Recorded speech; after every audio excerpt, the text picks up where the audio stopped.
கர்த்தருடைய பரிசுத்த நாமத்துக்கு ஸ்தோத்திரம். கர்த்தருடைய மேலான கிருபையால் நலமாய் இருக்கிறீர்கள் என்று விசுவாசிக்கிறேன்.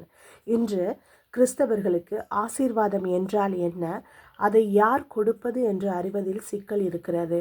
உலகத்தின் ஆசீர்வாதங்களை கொடுப்பவர்கள் 2 பேர் என்பதை மறந்து விடாதீர்கள்.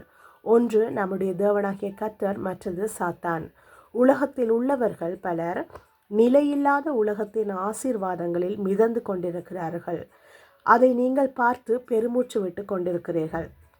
மத்தேயு 4:8 மறுபடியும் பிசாசு அவரை மிகவும் உயர்ந்த மலையின் மேல் கொண்டு போய் உலகத்தின் சகல ராஜ்யங்களையும் அவைகளின் மகிமையையும் அவருக்கு காண்பித்து, நீர் சாஷ்டாங்கமாய் விழுந்து என்னை பணிந்து கொண்டால் இவைகளை எல்லாம் உமக்கு தருவேன் என்று சொல்வதாக எழுதப்பட்டிருக்கிறது.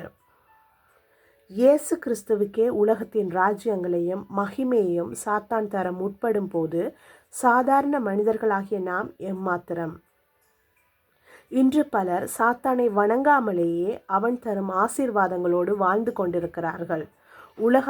உலகத்தின் ஆசீர்வாதங்களை பெற தினம்தோறும் உழைக்க வேண்டும். அவன் நின்றால் அவன் குடும்பமே நின்றுவிடும். ஆனால் கிறிஸ்துவோடு வாழ்பவர்கள் உலகத்தின் ஆசீர்வாதங்களுக்காக கவலைப்படக்கூடாது.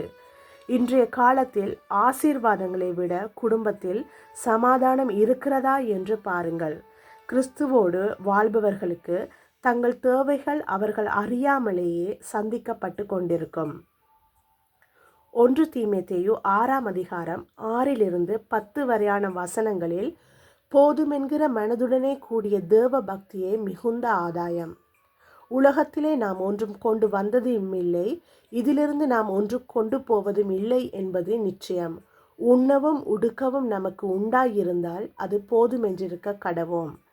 ஐஸ்வர்யவான்களாக விரும்புகிறவர்கள் சோதனையிலும் கண்ணியிலும் மனுஷரை கேட்டிலும் அழிவிலும் அமிழ்த்துகிற மதிகேடும் சேதமுமான பலவித இச்சைகளிலும் விழுகிறார்கள். பண ஆசை எல்லா தீமைக்கும் வேறாயிருக்கிறது.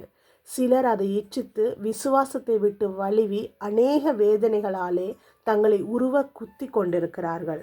ஆதலால் கொலோசேயர் 3:2 குறிப்பிடப்பட்டுள்ளது போல, பூமியில் உள்ளவைகளை அல்ல, மேலானவைகளையே நாடுங்கள். கர்த்தர் உங்களை அனைவரையும் ஆசீர்வதிப்பாராக. கர்த்தருக்கு ஸ்தோத்திரம். ஆமென்.